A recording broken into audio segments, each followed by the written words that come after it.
Hello and welcome back to my channel if this is your first time here. Hi, I'm Cassidy. If it's not, thanks for always tuning into my videos. Today we're doing the best video of the month, you know, the one everyone loves, including myself. We are playing Snakes and TBR Stacks, a Snakes and Ladders inspired TBR game. If you don't know how to play, I will link the first video that goes over what all the prompts mean and all the instructions in the description bar below, but it's pretty easy. If I land on a snake, I have to add another book to my TBR. If I land on a ladder, it's a reward. And so let's get into it, because, you know, I'm excited to see. This is upside down this entire time. Why did any of you tell me? Well, I'm excited to see what my rolls are. So last month the board was really nice to me, so I'm expecting it to be not so good. But before we get into the rolls, we do need to just go over my previous month's TBR, and I finished it. Well, technically, I have yet to read the Bone Chips, but since this is my own book club pick and I have to read it before March 5th, I still have a week left at the time of recording this, and I know I will be finishing this. So I finished all the books on my TBR, but I think I only had 4 books on my TBR last month. It was a very nice month to me. I did a lot of mood reading. And that being said, let's get into roll 1. Okay, last time we ended on love trope, so we're starting there. 9. Okay. 1, 2, 3, 4, 5, 6, 7, 8, 9. Ooh, an inspo. With roll 1, we landed on inspo. This is my favorite prompt on the board. For this prompt, I have a jar filled with a bunch of random things that I can be inspired by. So let's pick from the jar. This one. This one. I'm feeling this one. Oh no. What you're wearing? The game is doing me dirty already, because I am wearing a brown sweater and brown sweatpants, and on the back of my sweater, it's the only thing that makes any sense.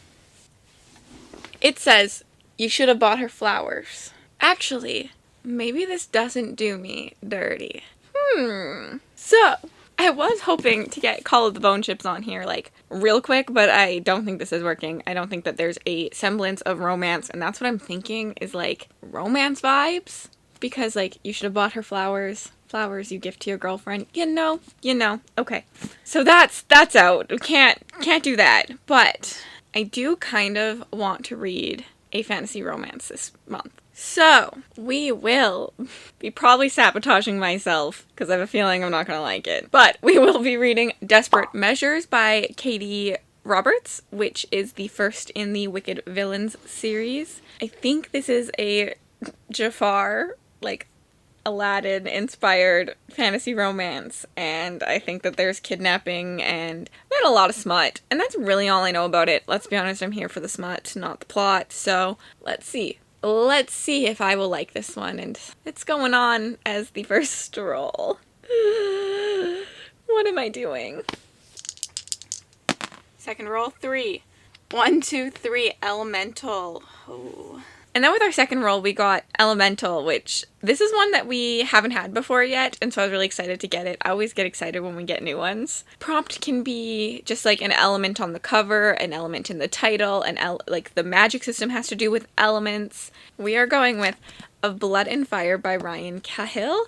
This is an indie self-pubbed fantasy. I was gifted it by the lovely Mel, because she said, because Crescent City was sold out, figured I'd get you something toward your indie vlog. So glad to have gotten to know you and to make a new friend. Enjoy, Mel.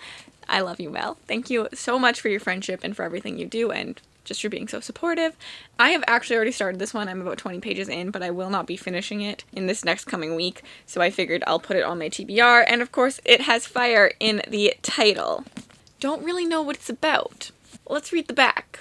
We're gonna read it out loud, because I don't think I could summarize this. Born in fire, tempered in blood. Etheria is a land divided by war and mistrust. The High Lords of the South squabble and fight, only kept in check by the Dragon Guard, traitors of a time long past who served the Empire of the North. I didn't know the word dragon was in this. In the remote villages of southern Etheria, still reeling from the tragic loss of his brother, Kaelin Briar prepares for the proving, a test of courage and skill that not all survive. But when 3 strangers arrive in the village of Milltown, with a secret they are willing to die for, Kaelin's world is ripped from under him and he is thrust headfirst into a war that has been raging for centuries. There is no prophecy. His coming was not foretold. He bleeds like any other man, and bleed he will. This sounds so good. Sounds so good. I can't wait to read this. This is gonna be good. And you will be seeing a vlog with me reading this book because I will be doing a indie self-pubbed fantasy vlog. Keep an eye out for that and this book review. Third roll. 1, 2, 3, 4, 5, 6, 7, 8. Multi-POV. Ooh, I like that one. And with the third roll, we got multi-POV. You know what's funny? This is normally like one of my favorite spaces on the board because I always want to read books that have multi-POV. And I went through a bunch of the books I want to read this month, or I was thinking about reading this month, and they're solo. Like this isn't multi-POV'd, and I really need to get this on. But because I also know this month we have final book support group readathon going on, which is when we read sequels and finish books, I figured I would kind of try and pick a book for then, and a sequel that I'm very excited for getting into that is multi-POV'd is The Splintered King by Mike Brooks. This is the second book in the God King trilogy, and the third book I think will be coming out this year, but I'm not sure. Actually, it might be more than a trilogy. Just the God King series. I really liked the first one, which is The Black Coast, which is essentially about the town of Blackkeep, where they know one thing: when they see crows, that means raiders are coming. But this time, when the raiders come, they're not here to battle, they are here to seek asylum because something happened in their land that they can no longer live there. In this book, you are watching the merging of two very different cultures, which is so cool, so unique. The talks on gender in it are incredible. There's talks about sexuality. There's so much going on, and then there is an overarching plot that I think we will see more of in this series, which is like why they can't live where they are, and there's just lots of things happening, and I'm excited to see where the plot goes in this one. Fourth roll. 1, 2, 3, 4, 5. Standalone. And with our fourth roll, we got Standalone, which is my least favorite spot on the entire game because I don't read standalones.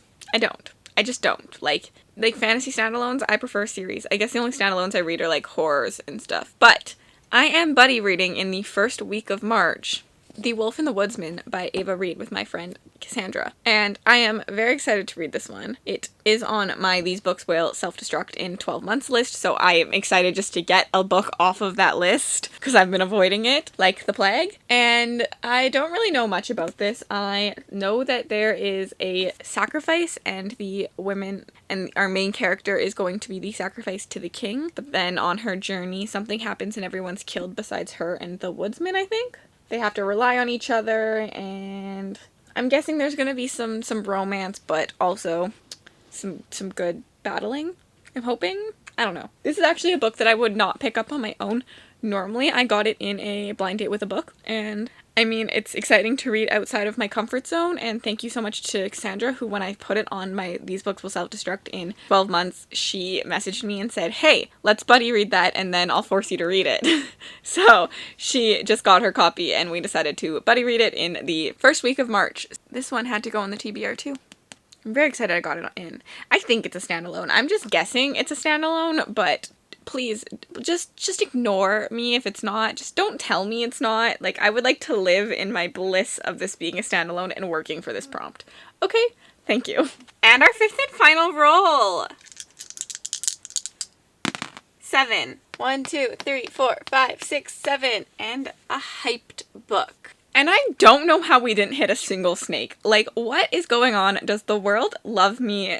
This board is just, it just loves me these days, but this means that it's gearing up for death. It is gearing up to kill me. But here we go. With our fifth and final roll, we got hype. Now, this is a book that I myself am hyped for, but I also have been seeing a lot of hype for it these days. And I think a lot of you will agree with me that you're seeing it a lot, especially for an indie book. You never see indie self-pubbed fantasy like that much, I feel like, and I've been seeing this one everywhere. Illborn by Daniel T. Jackson. I picked this up over on Instagram Slavic readers, like, she just talked about this book for a good 5 days and how much she loved it, and it put her into a huge reading slump for fantasy, and I want that. I mean, I don't want that reading slump because I have a lot of fantasy to read this month, but I want that feeling. I want to love it. Again, another book that will be going into the Reading Indie Self-Pub Fantasy vlog. I'm just excited for it, not gonna lie. Like, I also don't really know much about this one. I know that there are different characters with, I think, elemental powers, and they somehow have to come together and save the world. That's what I'm guessing.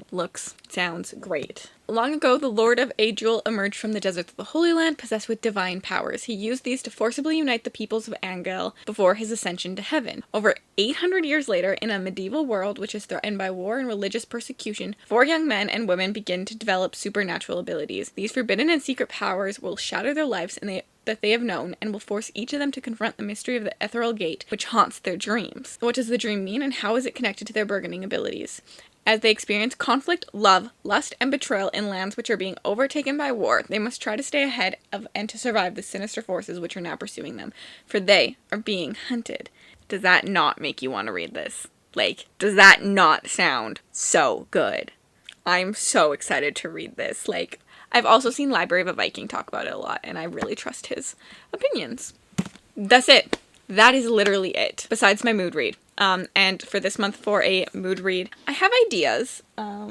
Most likely this one, because I didn't get this on to the TBR list, and I have to read it, because if you didn't know, I host a book club called Backlist Book Club, where we are reading backlist books, and we have started with the Ty Child trilogy by R.J. Barker. We read Bone Chips last month, and we are now reading the second book called The Bone Chips this month, with our live show being the first Saturday in April for this book. And I need to read it, so it has to go on my TBR, but, you know, so this could be the mood read, but I also want to read this, and I also kind of want to read this, and I also kind of want to read a lot more books. So, although I will for sure be reading this, I don't know if I'll count it as the mood read, because it might be one of these, or another book that's just sitting on my shelf somewhere. So, my TBR for the month looks like this, which is actually not too bad, but I also need to read called The Bone Chip, so let's put that on there. So, this is my TBR for the month, and then also the Desperate Measures by Katie Roberts will be on here as well. For some reason it looks daunting. For some reason this looks like a lot to read. What did I do? What have I done? Well, like always, I'm too lazy to do the calculations right now, so Future Casty will hate me a little bit, but Future Casty, can you give us the stats? Can you tell us how many pages this equals the entire month, and break it down to how many pages per day that means I have to read? Thank you, Future Cassidy. You know, I have no idea if that's doable or not, but I'm hoping it's doable. I think it's doable. We're just gonna pray. We're just gonna pray that I read a lot. Anyways, thank you so much for watching. I hope you enjoyed this TBR video. If you made it all the way to the end and you'd like to leave a comment just to say that you were here but you have nothing to say, leave me a wolf emoji, because Wolf and the Woodsman. And also, if you'd like to connect with me on other platforms, my Bookstagram, my Book Twitter, my beauty channel, and my Goodreads are all linked in the description bar below. I post regularly with updates on Twitter. There are little polls sometimes on Twitter to help me pick what to read or what video to work on next, so I definitely recommend that if you do have Twitter, check me out there, but I also do post those things sometimes on Instagram, so definitely would love to be your friend on all those other platforms. Have yourselves a wonderful day.